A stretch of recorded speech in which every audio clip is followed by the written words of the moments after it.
الحمد لله وكفى وسلام على عباده الذين اصطفى وسلام على عباده الذين اصطفى خصوصا على سيد الرسل وخاتم الأنبياء والمرسلين سيدنا ومولانا محمد وعلى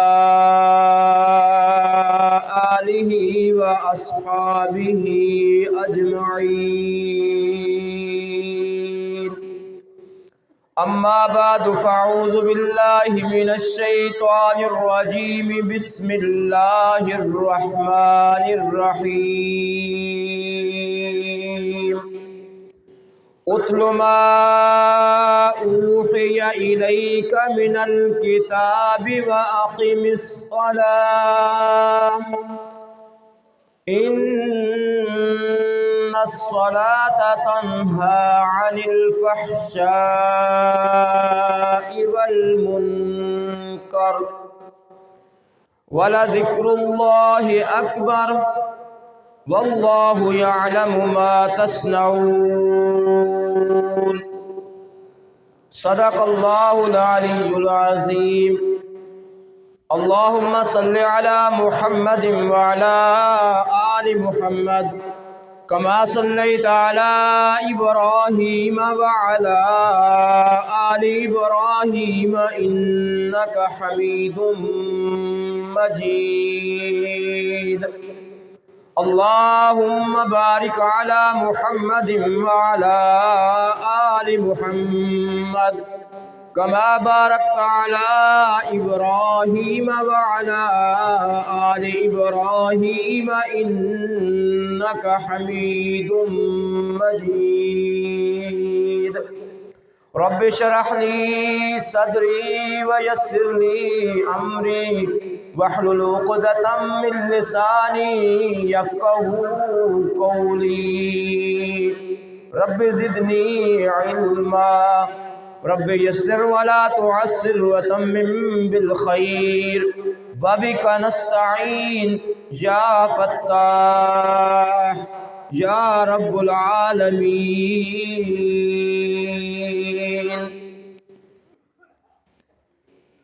الحمدللہ اللہ کے فضل سے آج ہم رمضان المبارک کے تیسرے عشرے میں داخل ہو چکے ہیں. آج 21 رمضان المبارک ہے اور نبی مہربان صلی اللہ علیہ وآلہ وصحابہ وسلم کے ارشاد پاک کے مطابق یہ تیسرا عشرہ آخری عشرہ ان لوگوں کے لیے جو رمضان المبارک کی قدر کرتے ہیں، اپنے اعمال کی اصلاح کرتے ہیں، ان کے لیے جہنم سے آزادی کا عشرہ ہے. آج اس عشرے کے آغاز میں 21 رمضان المبارک کو ہم داماد رسول شیر خدا سیدنا علی اور مرتضیٰ کرم اللہ وجہہ ان کی شہادت کا دن ہے 21 رمضان المبارک. تو ہم ان کو یاد کرتے ہوئے ان کی ذات کے اوپر بے شمار سلام بھیجتے ہیں. ہم ان کے لیے رضی اللہ عنہم ورضوا عنہ کے ذریعے سے ہم ان کی شہادت پر ان کو خراج تحسین پیش کرتے ہیں کہ ان کو 21 رمضان المبارک کوفہ کی مسجد میں شہید کیا گیا رمضان المبارک کا مہینہ جہاں پہ بے شبہ اپنی رحمتیں اور برکتیں لے کے آتا ہے، وہیں پہ قربانیوں کی ایک بہت بڑی داستان ہے۔ شہداء کے بڑے بڑے نام ہیں۔ غزوہ بدر بہت بڑا اسلام اور کفر کا پہلا معرکہ، جس میں صحابہ کرام شہید بھی ہوئے۔ تو یہ ساری چیزیں ہمیں ایک بات کا درس دیتی ہیں کہ اس دنیا کے اندر انسان دنیا کے لیے نہیں آتا، آخرت کی تیاری کے لیے آتا ہے، اور آخرت کی تیاری کے لیے وہ اپنی جان اس کی پرواہ کیے بغیر رب کے راستے میں اپنے شب و روز گزارتا ہے۔ اور اس سے بڑی اور کیا سعادت ہے کہ جان دی ہوئی اسی کی تھی، مگر حق تو یہ ہے کہ حق ادا نہ ہوا۔ آج کے درس کا آغاز کرتے ہیں۔ آج 21ویں پارے میں ہم انشاءاللہ سورہ عنکبوت کے باقی 3 رکوع ان کا درس ہوگا۔ سورہ روم مکمل ہے، 6 رکوع ہیں۔ سورہ لقمان کے 4 رکوع ہیں۔ سورہ سجدہ 3 رکوع مکمل صورت ہے، اور سورہ احزاب کے 3 رکوع اور 3 آیات پر آج کا درس مشتمل ہوگا۔ سب سے پہلے سورہ عنکبوت کا بقیہ حصہ، اس میں رب تعالیٰ میں بالکل آغاز میں پہلی آیت میں 3 بڑے کاموں کا حکم دیا ہے۔ فرمایا اے میرے حبیب صلی اللہ علیہ وآلہ وسلم، اتل ما اوحی الیک من الکتاب، یہ جو کتاب ہے نا قرآن مجید، جو ہم نے آپ کی طرف وحی کی ہے، یہ لوگوں کو پڑھ کے سنائیے۔ پہلا کام تلاوت کا حکم۔ دوسرا وَأَقِمِ الصَّلَاةَ، نماز قائم کیجئے۔ کیوں؟ نماز ایک ایسی عبادت ہے، ان الصلاۃ تنہی عن الفحشاء والمنکر، جو انسان کو بے حیائی اور ہر منکر سے، ہر برے کام سے روک لیتی ہے۔ تو یہ بندے کی برائیوں، گناہوں اور بندے کے درمیان ایک بیریئر ہوتا ہے، ایک رکاوٹ بن جاتی ہے نماز۔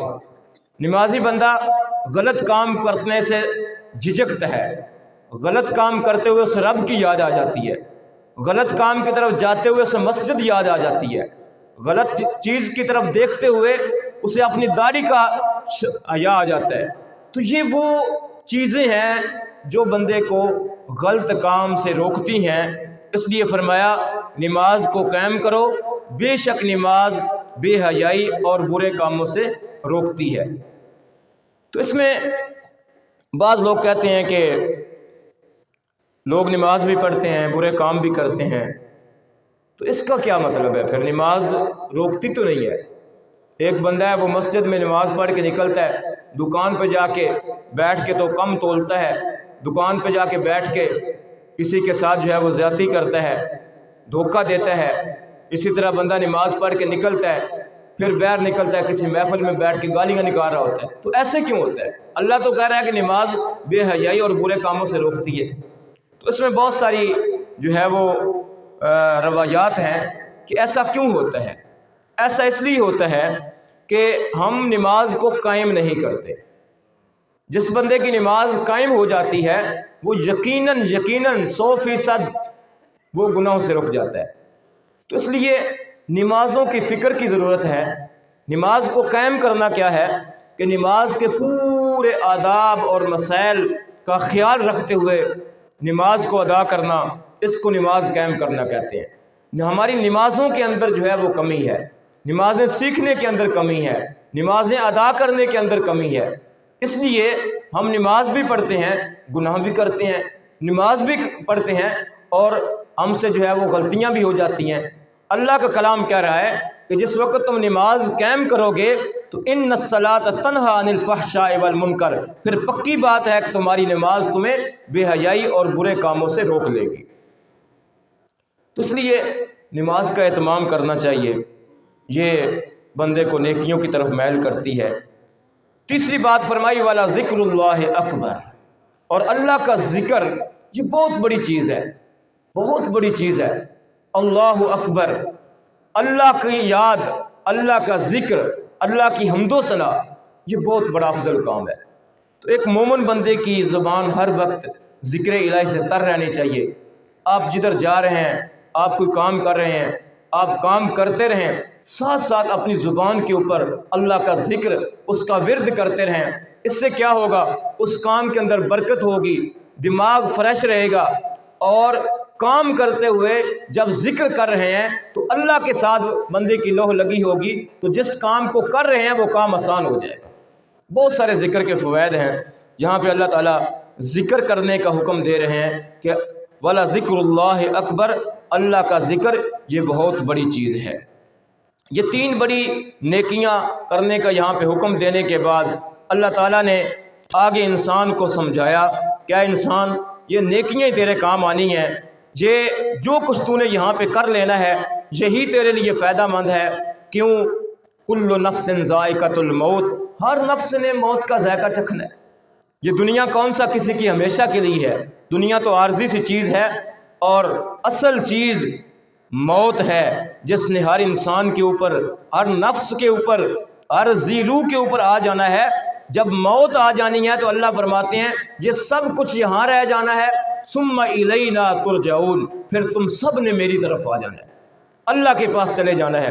جب انسان مر جاتا ہے، روح نکل جاتی ہے، تو یہ روح جو ہوتی ہے یہ عالم برزخ میں چلی جاتی ہے۔ عالم برزخ کیا ہے؟ وہ دنیا کے اوپر نہیں ہے، وہ اللہ کی اپنی حکمت کے مطابق اس دنیا سے اوپر عرش کے اوپر ہے، یا کسی بھی جگہ پہ عالم برزخ ہے۔ جیسے یہ ایک عالم ہے، اسی طرح ایک اور عالم ہے جس کو عالم برزخ کہتے ہیں۔ قرآن مجید میں اس کا ذکر ہے۔ اللہ تعالیٰ فرماتے ہیں کہ جس وقت بندے کی موت آ جاتی ہے، حتی اذا جاء اجلہم الموت، بندے کی موت جب آ جاتی ہے، آگے اللہ فرماتے ہیں وَمِن وَرَائِهِمْ بَرْزَخٌ، مرنے کے بعد برزخ ہے، برزخ کی زندگی ہے، اس سے انکار نہیں ہے۔ وہاں پہ اللہ تعالیٰ جو ہے وہ روحوں کو اکٹھا رکھتے ہیں، وہاں پہ اللہ تعالیٰ نیکوکاروں کی روحوں کو سہولت اور آسانی کے ساتھ رکھتے ہیں، جو بد روحیں ہیں وہاں پہ ان کو سزا کے اندر رکھا جاتا ہے۔ اسی طرح یہی جو قرآن پاک کی آیت ہے یہ قبر کے عذاب کی بھی ہے، کہ وہ قبر جو ہے وہ کون سی قبر ہے؟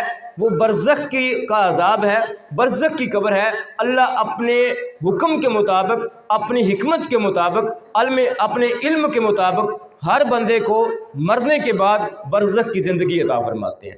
تو یہاں پہ فرمایا کہ آخر تم نے میرے پاس آ جانا ہے، یعنی تمہیں برزخ کی زندگی مل جائے گی۔ پھر برزخ میں رہنے کے بعد ایک وہ وقت آئے گا، حساب و کتاب کا وقت، جس کا قرآن میں 12 ذکر ہے۔ حساب و کتاب ہوگا، اور اس کے بعد پھر فیصلہ ہوگا اعمال کی بنیاد کے اوپر۔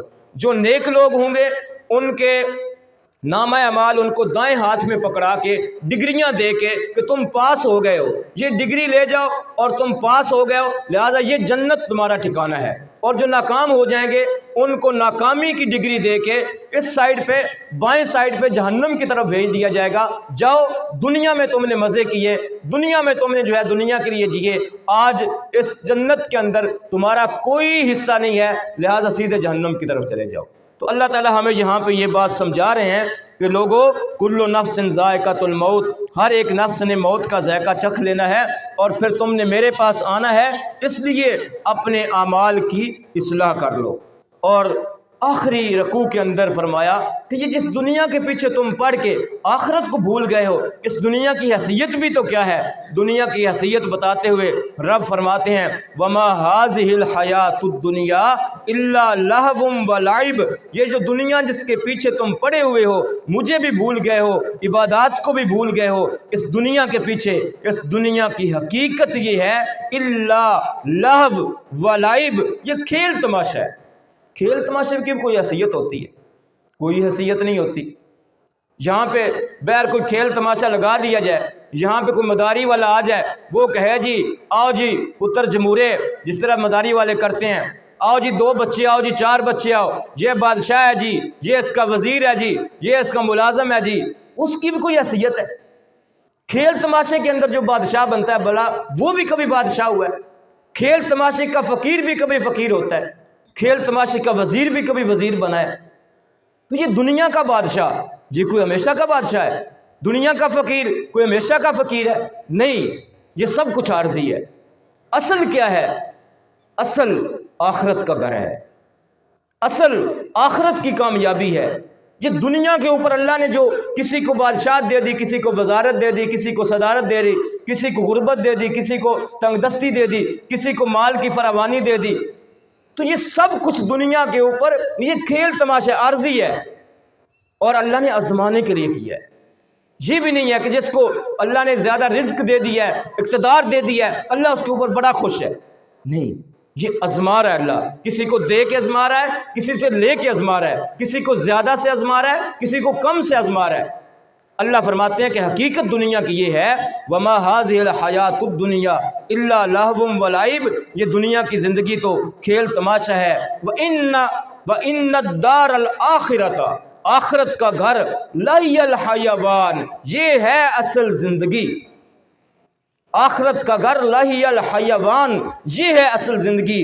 لَوْ كَانُوا يَعْلَمُونَ، کاش کہ لوگوں تمہیں پتہ ہوتا، کاش کہ تم اس کی ویلیو کو جان جاؤ کہ آخرت کی زندگی اصل وہی زندگی ہے۔ اس لیے اللہ یہاں پہ ہمیں کہنا یہ چاہتے ہیں کہ لوگوں، دنیا کے اوپر رہتے ہوئے، دنیا کے اوپر زندگی گزارتے ہوئے اس آخرت کے لیے جیو۔ اللہ نے تمہیں دنیا میں اس لیے نہیں بھیجا کہ دنیا کے لیے جو ہے تم دنیا کے بندے بن کے، دنیا کے لیے اپنی ساری کی ساری سرگرمیاں، دنیا کے لیے اپنی ساری کوشش، دنیا کے لیے اپنے سارے کام تم کر کے تو تم مر کے میرے پاس آ جاؤ۔ اس لیے اللہ نے نہیں بھیجا، تمہیں آخرت کی تیاری کے لیے دنیا دی ہے اور آزمائش کی زندگی دی ہے۔ اس لیے اس آزمائش میں پورا اترنے کے لیے نیک اعمال کرو۔ تو یہاں پہ سورہ عنکبوت کے آخری رکوع میں یہ بات ہمیں بتائی گئی۔ پھر اللہ نے ہمیں یہاں پہ یہ بتایا کہ ہدایت کسے ملتی ہے۔ یہ دنیا کے جھنجھٹوں سے نکل کے کون بندہ ہے جو سیدھے راہ پہ آ سکتا ہے؟ کسی کو پکڑ کے تو نہیں لایا جا سکتا۔ اب پورے گاؤں کو پتا ہے کہ یہاں پہ قرآن کا درس ہوتا ہے، روزانہ ایک سپارے کا درس ہوتا ہے، آپ بھی کہتے ہوں گے، میں بھی کہتا ہوں۔ تو اللہ بتا رہا ہے ہدایت کسے ملتی ہے۔ کوئی بندہ ہے وہ کہتا ہے کہ سان اگے ہی سارا پتہ ہے۔ کچھ لوگوں کو کہنا کہ وہ کہتے ہیں سارے ان پتہ ہے، کوئی جان بوجھ کے نہ کرے تھے۔ اللہ یہاں پہ ایک گر بتا رہے ہیں، طریقہ بتا رہے ہیں کہ کن لوگوں کو ہدایت نصیب ہوتی ہے۔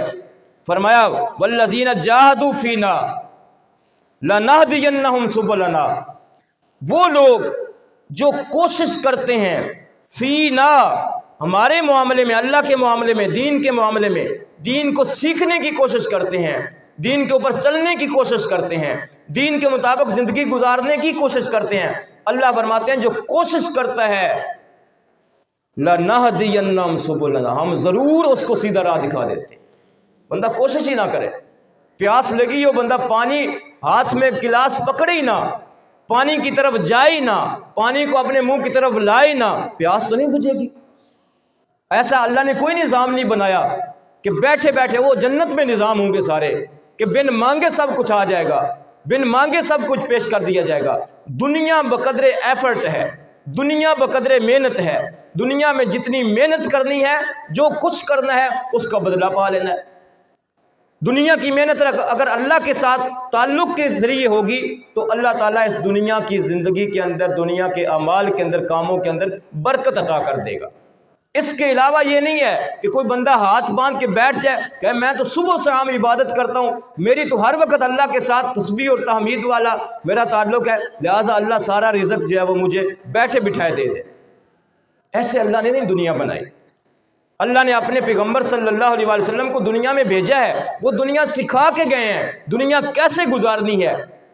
دنیا نہ تو مسجد کے ایک کونے کے اندر بیٹھ کے اللہ ہو کرتے ہوئے ساری گزار دینی ہے، نہ ہی اس دنیا کے اندر 24 گھنٹے لگا کے نماز سے غافل ہو کے، عبادات سے غافل ہو کے، رب سے غافل ہو کے ایسے بھی زندگی نہیں گزارنی۔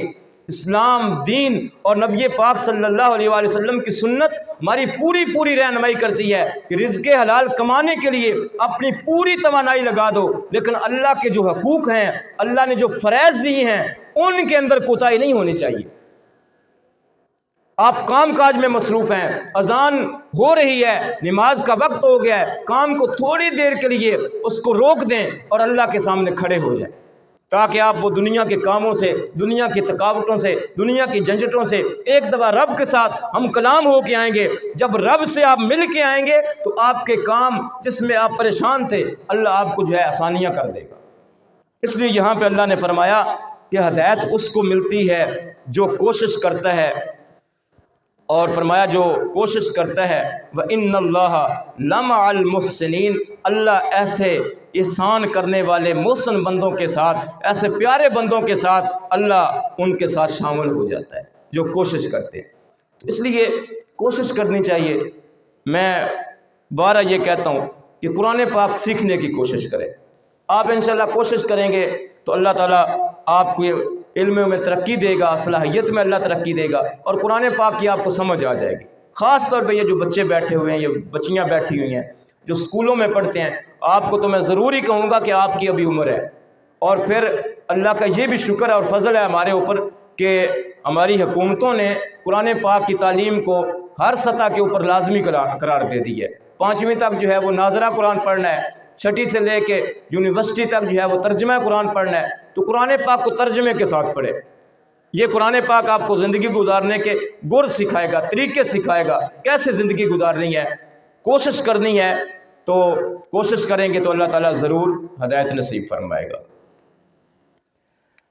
اس کے بعد سورہ روم ہے۔ سورہ روم میں 2 پیش گوئیاں کی گئی۔ پیش گوئی کیا ہوتی ہے؟ وقت آنے سے پہلے بندہ کہے کہ ایسے ہو جائے گا۔ تو نبی پاک صلی اللہ علیہ وآلہ وسلم کی طرف سے 2 پیش گوئیاں کی گئی۔ ایک روایت میں ہے کہ سیدنا ابو بکر صدیق رضی اللہ تعالیٰ عنہ کی طرف سے یہ پہلی پیش گوئی ہوئی، اور نبی پاک صلی اللہ علیہ وآلہ وسلم نے اس کی تصدیق کی۔ پیش گوئیاں کیا تھیں کہ قرآن پاک نے کہا الف لام میم غلبت الروم، روم والے مغلوب ہو جائیں گے، فی ادنی الارض وہم من بعد غلبہم سیغلبون، چند ہی سالوں کے بعد، من بعد غلبہم غالب آنے کے بعد، سیغلبون ان قریب وہ مغلوب ہو جائیں گے۔ بات یہ ہے کہ روم اور فارس، ایران، روم اور ایران، یہ 2 ملک تھے، 2 سلطنتیں تھیں۔ تو روم والے جو ہیں وہ عیسائی تھے، اہل کتاب، فارس والے مجوسی تھے جو آگ کی پوجا کرتے تھے۔ ہوا اس طرح کہ ان کی آپس میں لڑائی ہوئی، روم والوں کی اور فارس والوں کی۔ مسلمان مکہ کے اندر، ان کے دل رومیوں کے ساتھ تھے، کیونکہ رومی جو تھے وہ عیسائی تھے، اہل کتاب تھے، اور فارس والے وہ آگ کی پوجا کرتے تھے، مشرک تھے۔ تو مشرکین مکہ کے جو دل تھے وہ مجوسیوں کے ساتھ تھے، ایران والوں کے ساتھ تھے، فارس والوں کے ساتھ تھے۔ تو ہوا اس طرح لڑائی ہوئی، تو فارس والے جو آگ کی پوجا کرنے والے تھے، جو مشرکین کے ساتھی تھے، وہ غالب آ گئے، اور جو ایمان والوں کے دل جن کے ساتھ ملے ہوئے تھے، روم والے عیسائی، وہ مغلوب ہو گئے۔ تو جب ایسے ہوا تو مشرکین مکہ نے خوشیاں منانا شروع کر دی۔ مکے کے اندر گلیوں میں کہتے تھے دیکھا نا ہمارے مذہب والے جو ہیں، جو آگ کی پوجا کرنے والے روم، جو فارس والے ہیں، انہوں نے کیسے روم والوں کو شکست دے دی ہے، اور یہ جو ایمان والے بنے پھرتے ہیں، یہ جو چند لوگ ہیں، ایسے ہی ہمارا اور ان کا جس دن مقابلہ ہوگا، ہم ان کے اوپر ایسے ہی غالب آ جائیں گے جیسے ہمارے بھائی فارس والے غالب آ گئے۔ خوشیاں منا رہے تھے، مسلمان پریشان ہو رہے تھے۔ اللہ تعالیٰ نے خوشخبری بھیج دی۔ سیدنا ابو بکر صدیق رضی اللہ تعالیٰ عنہ نے فرمایا اے اللہ کے رسول، روم، مجھے ایسے لگتا ہے کہ روم والے 3 سال کے اندر اندر ان فارس والوں کے اوپر دوبارہ جو ہے وہ غالب آ جائیں گے۔ تو اللہ کے نبی صلی اللہ علیہ وآلہ وسلم کی نے اس کی تصدیق کی، اور اللہ نے قرآن بنا کے اس کو نازل کر دیا۔ فرمایا کہ عنقریب وہ وقت آنے والا ہے، چند ہی سالوں کے اندر یہ جو خوشیاں منا رہے ہیں، یہ روئیں گے، پیٹیں گے، ماتم کریں گے، اور یہ جو اہل کتاب روم والے ہیں جن کو ابھی غلبہ نہیں ملا، یہ دوبارہ لڑائی ہوگی، اور دوبارہ مسلمانوں کی آنکھوں کو، دلوں کو ٹھنڈا کرنے کے لیے اللہ ان کمزور لوگوں کو ان بڑی طاقتوں کے اوپر فتح دے گا۔ اور اسی طرح اشارہ یہ تھا کہ یہ جن کو تم تانا دے رہے ہو ایمان والے کمزور ہیں، ایمان والے جو ہے وہ کچھ نہیں سکتے، جیسے فارس والوں نے روم والوں کو شکست دے دی ہے، ہم ایمان والوں کو شکست دے دیں گے۔ ایسے نہیں ہوگا، بلکہ یہ روم والے بھی غالب آئیں گے، اور ساتھ ہی یہ جو کمزور مسلمان ہیں نبی پاک صلی اللہ تبارک وسلم کے ساتھ، یہ بھی ان قریب غالب آنے والے ہیں۔ تو پھر ایسے ہوا کہ چند ہی سالوں کے بعد، 9 سال کے بعد، وہ روم والے وہ غالب آ گئے، ادھر وہ خوشیاں منا رہے تھے، ادھر اللہ فرماتے ہیں وَيَوْمَئِذٍ يَفْرَحُ الْمُؤْمِنُونَ، ادھر ایمان والے خوشیاں منا رہے تھے، غزوہ بدر ہو گیا، فتح مکہ ہو گیا، اللہ نے ایمان والوں کو بھی فتح عطا کر۔ تو اس سورہ روم کے اندر اس واقعے کا ذکر ہے۔ پھر اللہ نے یہاں پہ اپنی قدرت کے 7 دلائل دی ہیں، اپنی قدرت کے۔ آیت نمبر 19 سے لے کے 27 تک 8 آیات کے اندر اللہ نے 7 اپنی قدرت کے دلیلیں دی ہیں۔ فرمایا کہ یعلمون ظاہرا من الحیات الدنیا وہم عن الآخرۃ غافلون، آیت نمبر 19 سے۔ وَمِنْ آیَاتِهِ أَنْ خَلَقَكُم مِّن تُرَابٍ، کہ اللہ کی قدرتوں میں سے ایک نشانی یہ ہے اس نے تمہیں مٹی سے بنایا۔ اب کتنی بڑی نشانی ہے، مٹی سے بنا کے روح ڈال کے انسان بنا دیا۔ فرمایا اس کے اوپر سوچو یہ کس نے کیا۔ پھر دوسری نشانی یہاں پہ یخرج الحی من المیت و یخرج المیت من الحی و یحیی الارض بعد موتہا، زندے کو مردہ سے، مردہ کو زندہ سے، انڈے سے مرغی، مرغی سے انڈا۔ زمین مردہ تھی، اس کے اندر سے اللہ نے زندہ فصلیں نکال دیں۔ اسی طرح یہ زندہ فصلیں جب مری تو ان کو زمین کے اندر ملا دیا اور انسان کو مٹی سے بنا دیا۔ یہ اللہ اپنی نشانیاں بتا رہا ہے۔ فرمایا پھر میری نشانی یہ ہے ان خلقکم من نفس من انفسکم، میں نے تمہیں ایک نفس سے بنا کے تمہارے جوڑے بنا دیے، زوجین میاں اور بیوی بنا دیے، اور فرمایا پھر میں نے میاں اور بیوی کے درمیان مودتم و رحمہ، مودت کا، محبت کا، پیار کا رشتہ قائم کر دیا۔ یہ بھی اللہ کی نشانی ہے۔ اس لیے جن میاں بیوی کے درمیان مودت نہیں ہے، رحمت نہیں ہے، تو یہ اللہ کی نشانیوں میں سے ہے، وہ اللہ کی نشانیوں کو اصل میں توڑ رہے ہیں۔ اللہ کی قدرت ہے یہ کہ اللہ نے دلوں میں محبت ڈال دی۔ پھر فرمایا کہ اللہ کی نشانی یہ ہے وَمِنْ آیَاتِهِ خَلْقُ السَّمَاوَاتِ وَالْأَرْضِ، آسمان و زمین کا پیدا کرنا، وَاخْتِلَافُ أَلْسِنَتِكُمْ وَأَلْوَانِكُمْ، اب تمہاری زبانیں بھی الگ ہیں، تمہارے رنگ بھی وکھرے وکھرے ہیں، لیکن اللہ فرماتے ہیں یہ میری نشانی ہے۔ آپ حبشہ میں چلے جائیں، حبشی ان کے رنگ کالے ہیں۔ آپ جو ہے وہ آگے یورپ میں چلے جائیں، وہاں پہ زیادہ تر لوگ جو ہیں ان کے رنگ جو ہے وہ سفید ہیں۔ آپ ادھر پاکستان میں آ جائیں، یہاں پہ لوگوں کے رنگ جو ہیں وہ درمیانے ہیں۔ تو اللہ فرماتے ہیں کہ تمہاری زبانیں بھی الگ ہیں۔ پاکستان میں آؤ گے لوگ اردو بول رہے ہیں، پنجابی بول رہے ہیں۔ آپ جو ہے وہ یورپ میں چلے جائیں گے، لوگ جو ہے وہ انگلش بول رہے ہیں۔ عرب میں چلے جاؤ، وہاں لوگ عربی بول رہے ہیں۔ مختلف ملکوں کی مختلف زبانیں، مختلف علاقوں کی مختلف زبانیں۔ اللہ کہتے ہیں یہ میری قدرت ہے، اس کے اوپر غور کرو، کس نے یہ ساری زبانیں سکھائی ہیں، کس نے یہ مختلف رنگ لوگوں کے بنائے ہیں۔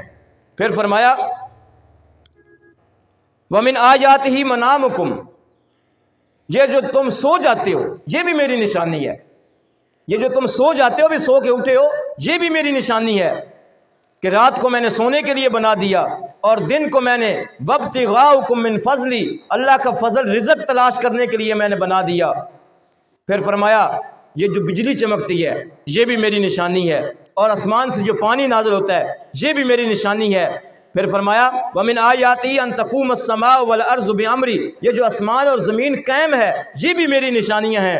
اللہ نے اس طرح یہاں پہ اپنی نشانیاں بیان کرتے ہوئے پھر فرمایا وَهُوَ الَّذِي يَبْدَأُ الْخَلْقَ ثُمَّ يُعِيدُهُ، وہ جس نے پہلی دفعہ چیزوں کو پیدا کیا اور پھر دوبارہ ان کو لوٹائے گا۔ ساری یہ نشانیاں ذکر کرنے کے بعد اللہ فرماتے ہیں وَهُوَ أَهْوَنُ إِلَيَّ، یہ سارے کام میرے اوپر بڑے آسان ہیں، میں کوئی تھکا نہیں یہ کرتے ہوئے، مجھے کوئی تھکاوٹ نہیں ہوئی، یہ سارے کام میرے لیے آسان ہے۔ اسی طرح اللہ نے سورہ لقمان کے اندر 4 نشانیاں اپنی بتائیں، فرمایا کہ خلق السماوات بغیر عمد ترونها، یہ آسمان دیکھو نا اور دیکھ کے کوئی ہے اس کا ستون، کوئی تھما نیچے ہے؟ کوئی نہیں ہے، تو یہ کس نے کھڑا کیا؟ یہ اللہ کی نشانی ہے کہ اللہ نے اس کو کھڑا کیا۔ پھر فرمایا کہ اللہ نے اس کو کھڑا کرنے کے بعد ثم استوى علی العرش، پھر اللہ تعالیٰ نے خلق السماوات بغیر عمد ترونها والقى فی الارض رواسیا، پھر اس کے اندر پہاڑ جو گاڑ دیے ہیں، اتنے اونچے اونچے پہاڑ، یہ بھی اللہ کی قدرت کی نشانی ہے۔ وبث فیہا من کل دابہ، یہ ہر طرف جو جانور جو ہے وہ چل پھر رہے ہیں، یہ بھی اللہ کی نشانی ہے۔ وَأَنزَلْنَا مِنَ السَّمَاءِ مَاءً فَأَنبَتْنَا بِهِ مِنْ كُلِّ زَوْجٍ كَرِيمٍ، یہ آسمان سے بارش ہوتی ہے اور ہر طرح کی چیزوں کے جوڑے نکل آتے ہیں۔ یہ جو ہمارے سامنے فصلیں ہوتی ہیں نا، ان کی اللہ نے نر اور مادہ بنایا، تو اللہ فرماتے ہیں کہ ہر چیز کو میں دو دو کر کے جو اگاتا ہوں، یہ بھی میری قدرت کی نشانی ہے۔ اور فرمایا کہ وَلَهُ الْمَثَلُ الْأَعْلَىٰ، یہ جو باتیں ہم آپ کو بتا رہے ہیں نا، یہ بہت بڑی مثالیں ہیں اس اللہ اعلیٰ کی، اللہ بزرگ و برتر کی، یہ ساری بڑی نشانیاں ہیں۔ وَهُوَ الْعَزِيزُ الْحَكِيمُ، اور وہ غالب حکمت والا ہے۔ پھر اللہ بات کو ختم کرتے ہوئے فرماتے ہیں کہ هَذَا خَلْقُ اللَّهِ، یہ ساری چیزیں جو تمہیں بتائی ہیں نا، یہ میری تخلیق ہے، یہ میری پیدا کرتے ہیں، یہ اللہ کی پیدا کرتے ہیں۔ هَذَا خَلْقُ اللَّهِ فَأَرُونِي مَاذَا خَلَقَ الَّذِينَ مِن دُونِهِ، مجھے کوئی ایک چیز ایسی دکھا دو اللہ کے سوا کسی نے بنائی ہو، پوری کائنات پھر لو، یہ پورا نظام قدرت دیکھ لو، آپ کو ایک سوئی کے ناکے کے برابر بھی چیز ایسی نہیں ملے گی جس کا خالق اللہ کی ذات کے علاوہ کوئی ہو۔ اس لیے فرمایا بل الظالمون فی ضلال مبین، جو اللہ کو چھوڑ کے کسی کو خالق مان رہے ہیں وہ تو بڑے ظالم لوگ ہیں، اور فی ضلال مبین، کھلی گمراہی کے اندر پڑے ہوئے ہیں۔ پھر اللہ نے اس سورہ روم کے اندر نبی پاک صلی اللہ علیہ وآلہ وسلم کو حکم دیا، اے میرے حبیب صلی اللہ علیہ وآلہ وسلم، یہ ساری میری قدرت کی نشانیاں ہیں، لہٰذا آپ ان مشرکین مکہ کی سارے جو معبودان باطلہ ہیں جن کی یہ عبادت کر رہے ہیں، ان سب کو چھوڑ کے اے میرے حبیب فَأَقِمْ وَجْهَكَ لِلدِّينِ حَنِيفًا، ابراہیم حنیف علیہ السلام کے دین کے اوپر آپ قائم ہو جائیے۔ اور وہ دین کون سا دین تھا؟ فرمایا منیبین الیہ، اس کی طرف توجہ کیجیے، واتقوا، اسی سے ڈریے، واقیموا الصلاۃ، نماز کو قائم کیجیے، ولا تکونن من المشرکین، اور مشرکین کے ساتھ آپ شامل نہ ہوں۔ کون سے مشرکین؟ من الذین فرقوا دینہم، جنہوں نے اپنے دین کو فرقوں میں تقسیم کر دیا، وکانوا شیعا، اور گروہ بن گئے، کل حزب بما لدیہم فرحون، ہر ایک گروہ جدھر اس کا دل کرتا ہے ادھر جا رہا ہے، اپنی منمانی پہ چل رہا ہے۔ اللہ فرما رہے ہیں کہ میرے حبیب آپ ان سے الگ ہو جائیے، اور ان کا رویہ یہ ہے، مشرکین مکہ کا رویہ بتایا جا رہا ہے۔ فرمایا وَإِذَا مَسَّ النَّاسَ ضُرٌّ، جب لوگوں کو تکلیف آتی ہے، دعوا ربہم منیبین الیہ، تو اللہ کے ساتھ بڑی یکسوئی کے ساتھ دعائیں کر رہتے ہیں، یا اللہ ٹال دے، یا اللہ مشکل ٹال دے، یا اللہ ہماری مشکل کو حل کر دے۔ لیکن اللہ فرماتے ہیں ثم اذا اذاقہم منہ رحمتا، پھر جب وہ مصیبت ٹل جاتی ہے، مشکل ٹل جاتی ہے، اللہ کی رحمت کے ساتھ اذا فریق منہم بربہم یشرکون، تو ایک گروہ ایسا ہوتا ہے جو رب کے ساتھ شریک کرتا ہے، یہ تو ہمارے معبود جو تھے، یہ تو فلاں جو حضرت صاحب ہیں اس کی وجہ سے ہماری مشکل ٹلی ہے۔ لیکن اللہ فرماتے ہیں کہ جس وقت مشکل کے اندر پھنسے ہوتے ہیں اس وقت اللہ ہی کو پکارتے ہیں۔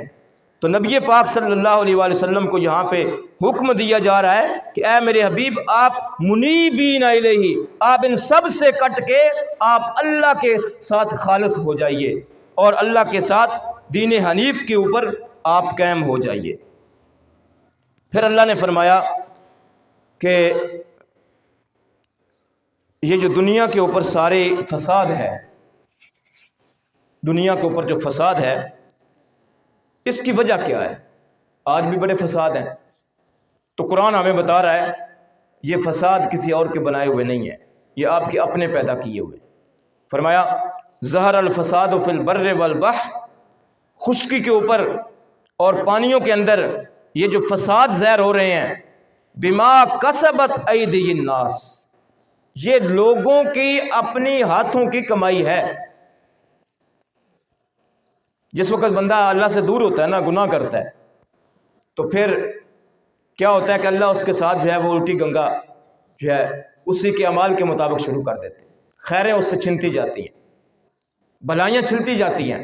جس معاشرے کے اندر سے دین اٹھ جاتا ہے، جس معاشرے کے اندر سے دین ختم ہو جاتا ہے، جس معاشرے کے اندر سے عدل ختم ہو جاتا ہے، تو اس معاشرے کو اللہ تعالیٰ پھر فساد کی نظر کر دیتے ہیں۔ لیکن کل بھی یہ ہمارے علاقے میں 2 قتل ہو، روز قتل ہوتے ہیں منڈی بہودی۔ تو یہ سارے کا سارا جو فساد ہے، اللہ فرماتے ہیں کسی اور کا کوئی قصور نہیں ہے، لوگوں یہ تمہاری اپنی ہاتھوں کی کمائی ہے۔ اب حل بھی آگے اللہ نے بتایا ہے، حل بتایا فَأَقِمْ وَجْهَكَ لِلدِّينِ الْقَيِّمِ، اگر آپ اصلاح کرنا چاہتے ہیں تو پھر جو پکا دین ہے اس کے اوپر آ جائیں، دین کے مطابق اپنی زندگی بنا لیں تو یہ فساد ختم ہو جائے گا، اپنے اعمال کو ٹھیک کر لیں، فساد ختم ہو جائے گا۔ تو یہ سورہ روم کے چیدہ باتیں تھیں۔ اس کے بعد ہے سورہ لقمان۔ سورہ لقمان حضرت لقمان حکیم کے نام سے ان کو جانا پہچانا جاتا ہے۔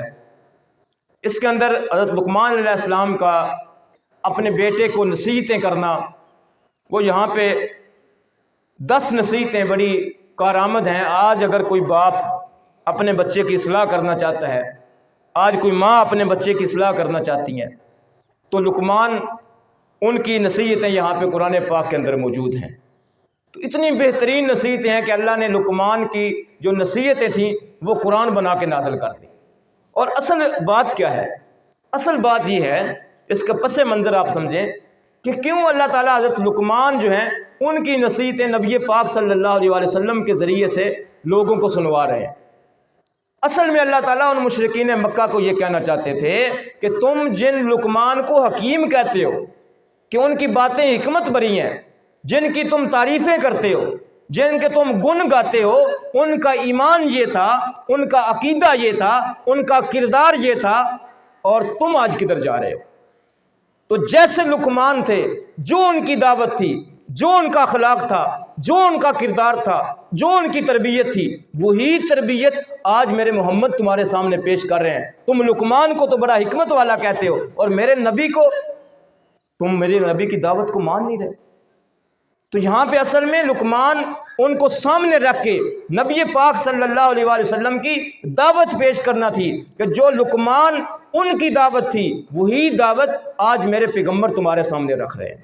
جو عقیدہ حضرت لقمان کا تھا، جس پہ تم فخر کرتے ہو کہ بڑے اللہ کے نیک بندے تھے، بڑے اچھے بندے تھے، بڑے حکیم تھے، آج وہی باتیں، وہی عقیدے میرے محمد صلی اللہ علیہ وآلہ وسلم تمہارے سامنے پیش کر رہے ہیں، اور تم اس کو ٹھکرا رہے ہو۔ سنیے کون سی وہ نصیحتیں تھی حضرت لقمان کی۔ پہلے اللہ تعالیٰ حضرت لقمان کا تعارف فرماتے ہیں، فرمایا وَلَقَدْ آتَيْنَا لُقْمَانَ الْحِكْمَةَ، ہم نے لقمان علیہ السلام کو حکمت عطا کی، انشکر للہ، اس لیے حکمت عطا کی کہ وہ اللہ کا شکر ادا کریں۔ وَمَن یشکر، اور جو شکر کرے گا فَإِنَّمَا يَشْكُرُ لِنَفْسِهِ، اس کا شکر کرنا اس کے اپنے لیے ہی فائدہ مند ہوگا۔ وَمَن کفر، اور جو انکار کر دے گا اللہ کی نعمتوں کا فَإِنَّ اللَّهَ غَنِيٌّ حَمِيدٌ، تو اللہ تو بڑا بے نیاز ہے، وہ تو تعریف کے لائق ہے، اس کو کوئی فرق نہیں پڑے گا۔ تو اس لیے اللہ نے قرآن پاک میں ہمیں دوسرے مقام پہ بتایا لَإِن شَكَرْتُمْ لَأَزِيدَنَّكُمْ، جو اللہ نے تمہیں نعمتیں دی ہیں تم شکر ادا کرو گے نا تو اللہ تمہیں اور دے دے گا۔ وَلَئِن كَفَرْتُمْ، اگر تم کفر کرو گے، انکار کرو گے، اللہ کی نعمتوں کی قدر نہیں کرو گے تو إِنَّ عَذَابِي لَشَدِيدٌ، پھر اللہ کی پکڑ بڑی سخت ہوتی ہے۔ تو یہاں پہ حضرت لقمان علیہ السلام کا جہاں پہ تعارف کرواتے ہوئے فرمایا گیا اللہ نے ان کو حکمت عطا کی تاکہ وہ شکر کریں، اور وہ شکر گزار بندے تھے۔ پہلی بات حضرت لقمان کی کہ وہ شکر گزار تھے۔ مشرکین مکہ کو بتایا جا رہا ہے تم شکر گزار نہیں ہو، تم شکر گزار ہوتے تو میرے نبی کا حیا کرتے، تم شکر گزار ہوتے میرے نبی کی بات کو مانتے، اتنا میں نے عظیم نبی تمہیں دے دیا اور تم اللہ کا شکر ہی ادا نہیں کرتے۔ تو لقمان جن کی باتیں کرتے ہو وہ تو اللہ کا شکر ادا کرنے والے تھے۔ پھر فرمایا کہ وہ لقمان جو اپنے بیٹے کو نصیحت کر رہے تھے، وَإِذْ قَالَ لُقْمَانُ لِابْنِهِ، اپنے بیٹے کو جب کہہ رہے تھے یا بنی وَهُوَ يَعِظُهُ، نصیحت کرتے ہوئے یا بنیّا، اے میرے بیٹے لا تشرک باللہ، اللہ کے ساتھ کسی کو شریک نہ ٹھہرانا۔ پہلی نصیحت اللہ کے ساتھ کسی کو شریک نہ ٹھہرانا۔ کیوں؟ ان الشرک لظلم عظیم، شرک سب سے بڑا ظلم ہے، سب سے بڑی ناانصافی ہے کہ اللہ کا حق مارنا۔ اس لیے فرمایا پہلی نصیحت اللہ کے ساتھ شریک نہ ٹھہرانا۔ اے بیٹے، آج ان بچوں کو بٹھا کے سمجھایا کریں کہ کبھی جو ہے اللہ کے ساتھ کسی کو شریک نہ ٹھہرانا۔ اللہ کی ذات و صفات کے اندر کوئی شریک نہیں ہے، وہ وحدہ لا شریک ہے، وہ الہ واحد ہے، وہ لا الہ الا اللہ ہے۔ اس لیے ان بچوں کو کہ ایمان کو پختہ کرنا، ان بچوں کو توحید کا درس دینا، یہ حضرت لقمان کی سنت ہے، اور اللہ اس قرآن میں اس سنت کو اتنا پسند کرتے ہیں کہ ہمارے سامنے وہی بنا کے بھیج دیا۔ آج 21 رمضان کو ہم اس کا ورد کر رہے ہیں، اپنے بچوں کو سمجھا رہے ہیں۔ تو پھر فرمایا دوسری نصیحت، اور یہ بھی بڑی کمال کی نصیحت ہے، وَوَصَّيْنَا الْإِنسَانَ بِوَالِدَيْهِ، اللہ فرماتے ہیں ہم نے انسان کو وصیت کی ہے اپنے والدین کے ساتھ حسن سلوک کرنے کی، ماں باپ کے ساتھ حسن سلوک کرنے کی۔ یہ بات یاد رکھیں، ماں باپ کا نافرمان حدیث پاک کی روح سے کبھی جنت میں داخل نہیں ہوگا۔ اس لیے جس کے باپ ناراض ہے، جس کی ماں ناراض ہے، قرآن پاک کا درس سننے کے بعد ماں باپ کے پاؤں پکڑ لیں، ان کو راضی کر لیں، ورنہ اگر ماں باپ ناراض اس دنیا سے چلے گئے تو یقین کریں اس سے بڑی بدبختی کو نہیں ہوگی۔ آگے اللہ تعالیٰ یہاں پہ بتا رہے ہیں کہ کیسے کرنا ہے۔ فرمایا ذرا بندے دھیان کر، بچے کو سمجھا رہے ہیں، بیٹے کو سمجھا رہے ہیں لقمان، حملتہ امہ وہنا علی وہن، اس ماں کا لحاظ کر جس نے تجھے اپنے پیٹ کے اندر اٹھائے رکھا، وہنن علی وہن، کمزوری سے کمزوری ماں کے اوپر موجود تھی، تکلیف در تکلیف ماں کے اوپر موجود تھی، لیکن تیری ماں نے 9 مہینے تجھے پیٹ میں اٹھا کے رکھا۔ پھر فرمایا پھر جب تو دنیا کے اوپر آ گیا، وَفِصَالُهُ فِي عَامَيْنِ، 2 سال تیرا دودھ چھڑاتے چھڑاتے لگ گئے، 2 سال وہ خون جو ماں کی غذائیت بننا تھا وہ دودھ بن کے تیرے پیٹ میں جاتا رہا، اور تیری ماں 2 سال تجھے دودھ پلاتی رہی، تو اس ماں سے ناراض ہے۔ پھر فرمایا انشکر لی ولی والدیک، ان والدین کا بھی شکر ادا کر اور میرا بھی شکر ادا کر۔ یہ اللہ کا حکم ہے، جہاں پہ اپنی عبادت کا حکم، جہاں پہ اپنے شکر کا حکم، وہاں پہ اپنے والدین کے شکر کا حکم۔ اس لیے قرآن میں دوسرے مقام پہ فرمایا گیا وَقَضَىٰ رَبُّكَ أَلَّا تَعْبُدُوا إِلَّا إِيَّاهُ، تیرے رب نے فیصلہ کر دیا ہے عبادت صرف اللہ کی کرنی ہے، اور وَبِالْوَالِدَيْنِ إِحْسَانًا، والدین کے ساتھ احسان کرنا ہے۔ تو یہاں پہ بھی حضرت لقمان اپنے بیٹے کو وہی نصیحت کر رہے ہیں۔ ہمارا ٹائم جو ہے وہ تقریباً 20 کو منٹ ہیں، انشاءاللہ ٹائم پہ ختم کریں گے۔ تیسری نصیحت، اچھا والدین کی نصیحت میں ایک بات، کچھ ہم اپنے طور پہ سیانے بنتے ہیں، ہم کہتے ہیں کہ میرا تو ابا ہے ہی ایسے، وہ بات بات پہ مجھے جو ہے وہ ٹوکتا رہتا ہے، ہماری تو ماں جو ہے وہ اس کو پتہ ہی کو نہیں ہے۔ تو اللہ فرماتے ہیں کہ فلا تطعهما وَإِن جَاهَدَاكَ عَلَىٰ أَن تُشْرِكَ بِي مَا لَيْسَ لَكَ بِهِ عِلْمٌ فَلَا تُطِعْهُمَا وَصَاحِبْهُمَا فِي الدُّنْيَا مَعْرُوفًا، کہ اگر ماں باپ ایک کام کا تمہیں حکم دینا وہ بات نہیں ماننی۔ وہ کیا بات ہے کہ اگر ماں باپ یہ کہیں کہ اللہ کے ساتھ شریک ٹھہراؤ تو شرک کرنے والی بات ان کی نہیں ماننی، لیکن بدتمیزی نہیں کرنی۔ آپ یہ کہیں میری ماں جو ہے وہ تو مجھے شرک کے اوپر جو ہے وہ مجبور کرتی ہے، تو آپ ماں کی بے ادبی کر دیں، آپ ماں کے گستاخ بن جائیں۔ ماں مشرکہ بھی ہے، قرآن کہہ رہا ہے وَصَاحِبْهُمَا فِي الدُّنْيَا مَعْرُوفًا، دنیا کے معاملات میں ان کو بہترین طریقے سے رکھنا ہے۔ ان کا عمل، ان کا شرک سے بڑا بھی کوئی ظلم ہے، شرک سے بڑا بھی کوئی گناہ ہے، تو رب تعالیٰ اس طریقے سے سمجھا رہے ہیں تمہارے ماں باپ مشرک بھی ہیں، ان کی وہ بات نہ مانو شرک والی، لیکن دنیا کے معاملے میں کبھی ان کو دکھ نہ دینا۔ اور یہ بھی بات یاد رکھیں، والدین کو دکھ دینا یہ ملٹی پلائی ہو کے آتا ہے، ضرب ہو کے آتا ہے۔ آج آپ اپنی ماں باپ کو ستائیں گے، کل آپ نے بھی بوڑھے ہونا ہے، آپ کی اولاد آپ کو دگنا ستائے گی۔ یہ پڑھی لکھی بات ہے، یہ آنکھوں دیکھی بات ہے، یہ تجربہ کی بھی بات ہے، معاشرے کو دیکھ لیں۔ تو اس لیے یہاں پہ حضرت لقمان کی نصیحت، قرآن کا پیغام، نبی پاک صلی اللہ علیہ وآلہ وسلم کے ذریعے وحی کیا ہوا، قرآن ہمیں کھول کے بتا رہا ہے لوگوں والدین کے نافرمان نہ رہو، بدلو اپنے آپ کو، قرآن بدلنے کے لیے آیا۔ آج یہ سمجھو کہ اگر میں نے اپنے والدین کی نافرمانی کی ہے اور میرے پاس موجود ہیں تو جا کے ان کے پاؤں پکڑ لو کہ آج اللہ نے یہ آیت مجھے اس لیے سنائی ہے کہ میں اپنے اعمال کی اصلاح کر کے جنت کرائی بن جاؤں، ورنہ نہیں، اگر سنی انسنی کر دو گے تو پھر اللہ کا تو کچھ نہیں بگڑے گا۔ قرآن تو ہمیں ایسی نصیحت کر رہا ہے کہ مشرک ماں یا باپ ہیں، ان کی بھی بات وہ والی نہیں مانی، شرک کرنے والی، باقی دنیا کے معاملات میں ان کی تابعداری کرنی۔ تو کوئی بات نہیں، ماں باپ جو ہے وہ کوئی ناگواری والی بات کر دیں تو اس کو نظر انداز کر دیں، دنیا کا معاملہ ہے۔ پھر فرمایا وَاتَّبِعْ سَبِيلَ مَنْ أَنَابَ إِلَيَّ، ہر اس راہ کے پیچھے چلو جو اللہ کی طرف جاتا ہے۔ ثُمَّ إِلَيَّ مَرْجِعُكُمْ، پھر تم نے سب نے اللہ کی طرف لوٹائے جانا ہے۔ فَأُنَبِّئُكُمْ بِمَا كُنْتُمْ تَعْمَلُونَ، اللہ تمہیں ضرور بتائے گا جو کچھ تم دنیا میں کرتے تھے۔ ہم جو کچھ کر رہے ہیں ریکارڈ ہو رہا ہے، لکھا جا رہا ہے، رجسٹر تیار ہو رہا ہے، قیامت والے دن سب پتہ چل جائے گا۔ اور بندہ جب دیکھے گا نا نامہ اعمال کو، بچپن سے لے کے مرنے تک چھوٹی چھوٹی باتیں بھی لکھی ہوئی ہیں، کبھی سوچا بھی نہیں تھا یہ بھی نامہ اعمال میں درج ہو جائیں گی۔ لا یغادر صغیرۃ ولا کبیرۃ الا احصاها، فرمایا نہ کوئی چھوٹی چھوڑیں گے نہ کوئی بڑی چھوڑیں گے، سب کی سب گن گن گن کے اس نامہ اعمال کے اندر لکھ دی جائے گی، اور اس کی بنیاد پہ حساب ہوگا۔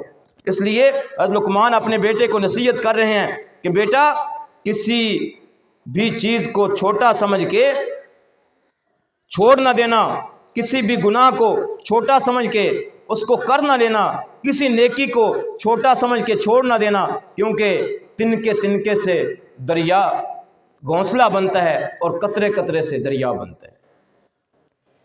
پھر فرمایا یا بنیا، اے میرے بیٹے بات دھیان سے سنو۔ یہاں پہ اللہ تعالیٰ قرآن مجید میں ہمیں بچوں کے ساتھ بات کرنے کا انداز بھی سکھا رہے ہیں۔ اے میرے بیٹے، اے میرے بیٹے، وہ نہیں کہ جیسے ہم جو ہے وہ بچہ ابھی گھر میں داخل نہیں ہوا، پہلی جو ہے وہ ماں باپ نے جو ہے وہ ہاتھ میں کوئی سوٹا پکڑا ہوا ادے آ کے تیرا تو میں آج تیرے کو تو میں پوچھتی ہوں، یہ طریقہ نہیں ہے۔ قرآن سکھا رہا ہے یا بنیا، اے بیٹے، پیار کے ساتھ، محبت کے ساتھ، پاس بٹھائیں، پاس بٹھا کے نصیحت کریں، سمجھائیں۔ یہ قرآن پاک کا طریقہ ہے، یہ حضرت لقمان ان کی نصیحت کی باتیں ہیں۔ اے بیٹا انہا ان تک مثقال حبۃ من خردل فتکن فی صخرۃ او فی السماوات او فی الارض یأتی بہا اللہ۔ اللہ کی قسم ہم نے اپنے بچوں کو کبھی ایسی بات نہیں سکھائی جیسے وہ سکھا رہے ہیں۔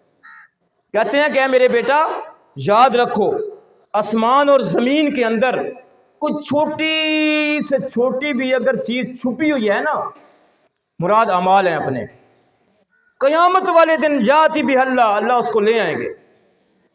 تو کسی بھی گناہ کو چھوٹا سمجھ کے نہ کرنا، کسی بھی نیکی کو چھوٹا سمجھ کے چھوڑنا نہیں ہے۔ کیوں؟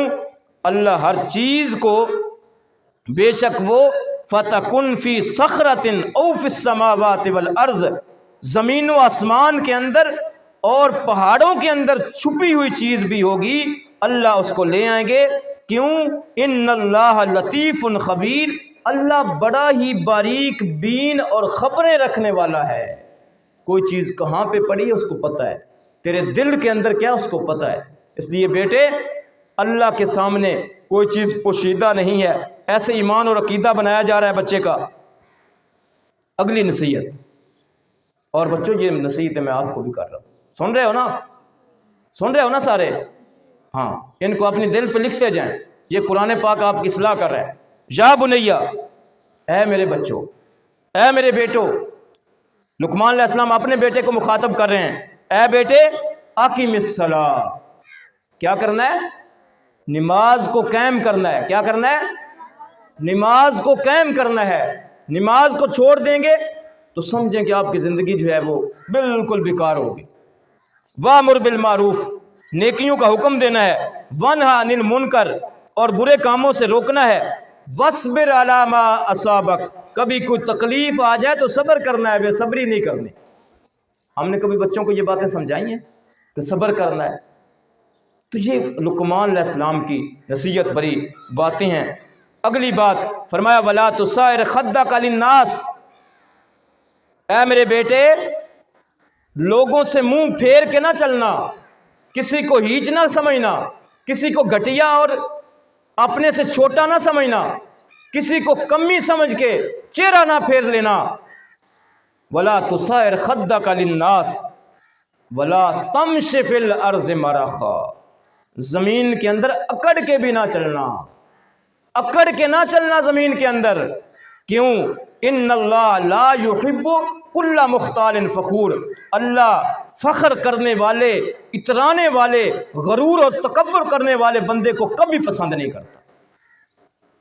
پھر اگلی آخری نصیحت، وقصد فی مشیک وغضض من صوتک، فرمایا کہ اپنی چال کے اندر میانہ روی اختیار کرو۔ اس کا مطلب یہ ہے کہ سارے اپنے اعمال میانہ روی، درمیانی چال چلو۔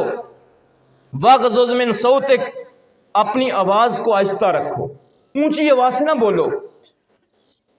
ان انکر الاصوات لصوت الحمیر، کیونکہ گدھے کی آواز جو اونچی آواز نکالتا ہے نا وہ سب سے بری آواز ہوتی ہے۔ تو گدھے کی طرح اونچی آواز نہیں نکالنی، اپنی آواز کو بھی نیچا رکھنا ہے۔ تو یہ لقمان علیہ السلام کی نصیحتیں تھیں۔ اصل میں مشرکین مکہ کو بتایا جا رہا تھا تم جس لقمان کی باتیں کرتے ہو، جن کی بڑی تعریفیں کرتے ہو، میرے نبی تو وہی باتیں تمہیں بتا رہے ہیں، اسی شرک سے تم کو منع کر رہے ہیں، وہی اخلاق سکھا رہے ہیں جو لقمان اپنے بچے کو سکھا رہے تھے، اور تم جو ہے وہ مان نہیں رہے ہو۔ تو تمہاری خیر اور بھلائی اسی میں ہے کہ تم میرے نبی کو مان لو۔ اس کے بعد یہاں پہ سورہ لقمان کے آخر میں اللہ تعالیٰ نے 5 ایسی باتوں کا ذکر کیا ہے کہ جن کا اللہ کے علاوہ کسی کے پاس علم نہیں ہے۔ وہ کون سی 5 باتیں ہیں؟ سورہ لقمان کی آخری آیت ہے، ان اللہ عندہ علم الساعہ، قیامت کب آئے گی کسی اور کو نہیں پتا۔ وَيُنَزِّلُ الْغَيْثَ، کب بارش ہوگی کسی کو نہیں پتا۔ کوئی بندہ یہ کہے آج تو موسمیات والے پہلے ہی بتا دیتے ہیں، تو اس کا پھر کیا مطلب ہے؟